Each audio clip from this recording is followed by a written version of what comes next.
परिवेश में जब विज्ञान का प्रभाव चारों ओर दिखाई पड़ती है, विज्ञान बहुत सारा चीज हमारे समक्ष नए नए चीज बना करके लाता है, और उस परिस्थिति में भगवान की कल्पना करना, भगवान की बात करना हमारे लिए बेतुकी लगती है, बेकार लगती है। और इस परिस्थिति में ये पाठ हमें आज ये दृढ़ता प्रदान करती है कि भगवान इस दुनिया में है जो सब चीज को बनाया। इतना ही नहीं, उन्होंने हम सबों को बनाया, बहुत सुंदर बनाया, हम सबों को अपना प्रतिरूप बनाया। ये आज का पहला पाठ हम सबों को याद दिला रहा है। किस आधार पर हम कह सकते हैं कि ईश्वर हमको अपना प्रतिरूप बनाया? प्रिय भाइयों बहनों, दो तीन चीज इसमें हमको मदद करेगी। पहला चीज, हम सबों को ईश्वर स्वतंत्रता दी है। ईश्वर हम सबों को जो जबरदस्ती नहीं करता। जिस तरह से ईश्वर स्वतंत्र है, वैसे ही हम भी स्वतंत्र है। ये पहला प्रमाण है कि ईश्वर हमको अपना प्रतिरूप बनाया। दूसरा, ईश्वर आत्मा से भरा हुआ है, और वही आत्मा उन्होंने हम सबों को दिया। इसलिए हम शरीर और आत्मा दो चीजों से बने हैं। इसलिए दूसरा प्रमाण है कि हम ईश्वर के प्रतिरूप हैं। उसके बाद तीसरा, ईश्वर हम सबों को अधिकार दिया। ईश्वर का इस संपूर्ण जगत में अधिकार है, वो जैसा चाहता वैसा वो कर सकता। बनाने के बाद उन्होंने कहा आदम और हवा को, मैं तुम्हें आशीर्वाद देता हूं, तुम फलो फूलो और दुनिया में फैल जाओ। और इस तरह का अधिकार उनको दिया, और वही अधिकार हमें भी मिला हुआ है। इसलिए आज यह पहला पाठ हम सबों को चुनौती देती है, ललकारती है। क्या मैं अपनी पहचान को जानता? ईश्वर हमें स्वतंत्रता दी है, हमें अपनी आत्मा दी है, हमें अपना अधिकार दिया। क्या इन सारी चीजों को मैं अपने जीवन जीते समय एहसास करता हूं और ईश्वर की महानता का गुणगान गाता हूं? ये सोचने वाली बात है। आज का दूसरा पाठ में इब्राहिम के बलिदान के बारे में हम लोगों ने सुना। इब्राहिम हमारा विश्वास का पिता।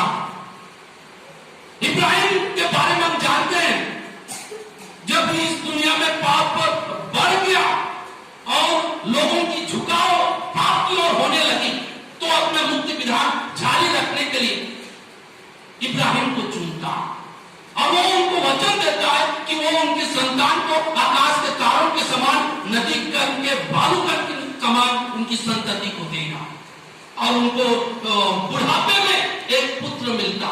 और आज के दूसरे पाठ में हम लोगों ने सुना किस तरह से ईश्वर उनको बलि चढ़ाने के लिए कहता।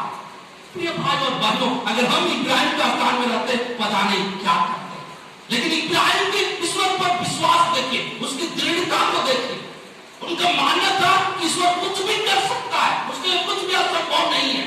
और इस विश्वास और इसी सोच के साथ वो अपने इकलौते बेटे को बलिदान चढ़ाने के लिए तैयार हो गया। आज हम अपने विश्वास को देखें। बपतिस्मा के समय यही विश्वास हमें दी गई। ये विश्वास को हम किस तरह से जी रहे हैं? क्या हमारे दैनिक आचरण में, व्यवहार में यीशु क्रिस्त को मान करके जी उठे हैं? वो विश्वास हमें मिली है, उसी में हमको बपतिस्मा मिली है। क्या उस विश्वास को हम जीते हैं? ये आज हमारे लिए दूसरे पाठ से चुनौती है। तीसरा पाठ हम लोगों के लिए निर्गमन ग्रंथ से पढ़ा। इसमें ईश्वर अपनी बहुबल को दिखाता इस्राएलियों के लिए। सबसे बड़ा चमत्कार उनके नजरों के सामने घटित होती है।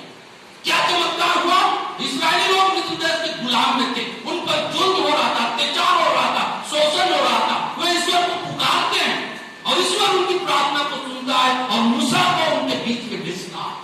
और मूसा अपने चमत्कार दिखा करके फराओ के चंगुल से उनको ले जाता है। और वे कुछ दूर गए हुए थे, फिर से मिस्र के सैनिक उनकी पीछा करते हैं। इन इस्राएलियों के लिए बड़ी दुविधा वाली स्थिति थी। सामने में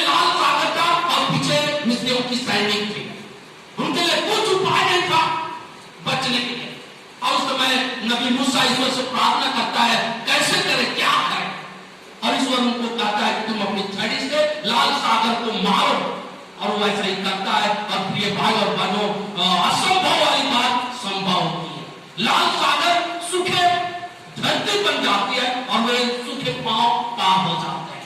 और यह चमत्कार इस्राएलियों के सामने में ईश्वर प्रत्यक्ष रूप से उनको दिखाया, अनुभव कराया, एहसास दिलाया। ईश्वर सर्वशक्तिमान है, जो उनको मानेंगे, उनके आधार पर चलेंगे, उनके लिए वो कुछ भी कर सकता है। अब जो फराव के सैनिक सिपाही थे, वे भी उस लाल सागर को पार करना चाह रहे थे, लेकिन वो उनको पानी डुबा देती है। तो ये तीसरा पाठ हमारे लिए क्या संदेश देता है? अगर हम ईश्वर की शिक्षा, उसके बताए हुए आज्ञाओं के आधार पर चलेंगे, तो उनके जो प्रिय होंगे उसको ईश्वर नष्ट होने नहीं देगा। वो उनके लिए मुक्ति का उपाय करेगा, बचने का उपाय करेगा, और किसी न किसी तरह से अगर हम उस पर अपना विश्वास दृढ़ करेंगे तो हमको बचाएगा। ये तीसरे पाठ से हमारे लिए संदेश दिया गया। चौथा पाठ नबी यहेजकेल के ग्रंथ से पढ़ा गया, और उसमें ईश्वर इस्राएलियों को कहते हैं कि तुम मेरी प्रजा हो, तुम्हारे साथ मैं एक विधान बनाया था, लेकिन तुमने उस विधान को, मैं तुम्हें प्यार करता हूं, उस विधान को पुनः मैं नवीनीकरण करूंगा। मैं अपनी आत्मा तुम्हारे ऊपर रख दूंगा और तुम शुद्ध हो जाओगे, पवित्र होगे, और पुनः तुम मेरी प्रजा बनोगे। इतना बड़ा सौभाग्य ईश्वर उन इस्राएलियों को, जो कई बार भुनभुनाए, कुड़कुड़ाए, मूर्ति पूजा किए, ईश्वर को छोड़ के उनके पापों को, उनके दुष्टताओं को क्षमा करके उन्हें फिर अपना अपनाता है और वो विधान स्थापित करता है। हमारे लिए भी यही चीज बपतिस्मा, दृढ़ीकरण संस्कार और अन्य संस्कारों के माध्यम से हुआ है। ये माता पिता, भाई और बहन, इसलिए हम अपने मन दिल में यह पक्का कर ले कि ईश्वर हमारा है और हम उनकी प्रजा, और इसी दृढ़ता, इसी विश्वास के साथ अगर हम जिएंगे तो हम दुनिया की सच्ची आनंद और खुशी पाएंगे। आज के 5वें और 6वें पाठ में यह पुनरुत्थान यीशु के बारे में बताया गया कि यीशु क्रिस्त मर करके जी उठे और वो हमारे साथ है। क्यों यीशु क्रिस्त मर करके जी उठे? इसलिए ताकि वो हमें, हमारे लिए उदाहरण बन जाए, वे हमारे लिए आशा और उम्मीद दे, ताकि हम भी ये संसारिक जीवन को जी सके। अगर हम अपने जीवन को देखेंगे तो हमारे सामान्य जीवन में सबसे बड़ा डरावना चीज क्या हो सकती है? आप क्या चीज से डरते हैं? अगर ये सवाल आपसे पूछा जाए, आप क्या जवाब देंगे? सबसे डरावना या भयंकर चीज क्या? पता नहीं इसका जवाब हमारे लिए क्या होता है। इसका जवाब जो भी है, उसी जवाब से निकलने के लिए यीशु क्रिस्त मर करके जी उठे। अगर ये डरावना, सबसे बड़ा डरावना क्या है बोलने से भाई और बहनों, इसका जवाब है हमारा मौत, हमारा मरण, और सब चीज, सब डर हमारा इसी से जुड़ा हुआ। मान लीजिए कोई सांप है, सांप को देखते ही हम डरते हैं। क्यों डरते हैं सांप से? क्योंकि हमें लगता है कि सांप काटेगा तो हम मर जाएंगे। हम दुर्घटना से डरते हैं। दुर्घटना में कोई हमको गाड़ी चीप देगा, हम मर जाएंगे, उस तरह से हमारा डर रहता है। कल हम लोगों ने पुण्य शुक्रवार के समय में सुसमाचार में सुना, पेट्रुस वो 3 बार यीशु क्रिस्त को नकारता, इनकार करता। उसके इनकार करने के पीछे क्या था? डर था कि जिस तरह से यीशु क्रिस्त के साथ वे लोग व्यवहार कर रहे, कहीं वे उनके साथ भी ना व्यवहार करें, उन्हें भी ना मौत दे दे, इस तरह से डर होता।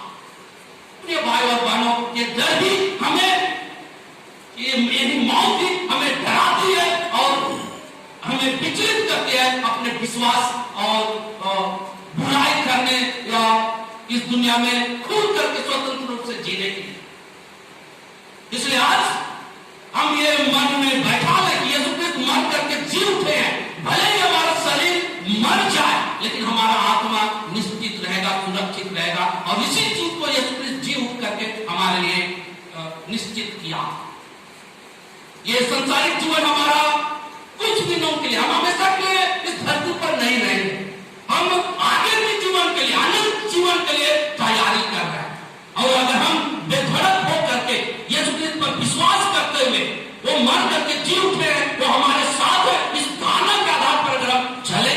प्रिय माता पिता भाई और बहनों, कोई हमें बिठा नहीं सकता, हमें कोई डरा नहीं सकता है, कोई विचलित नहीं कर सकता है। और यीशु क्रिस्त का जी उठना यही संदेश हमें दे रहा है। हमारे समाज में कई अंधविश्वास है,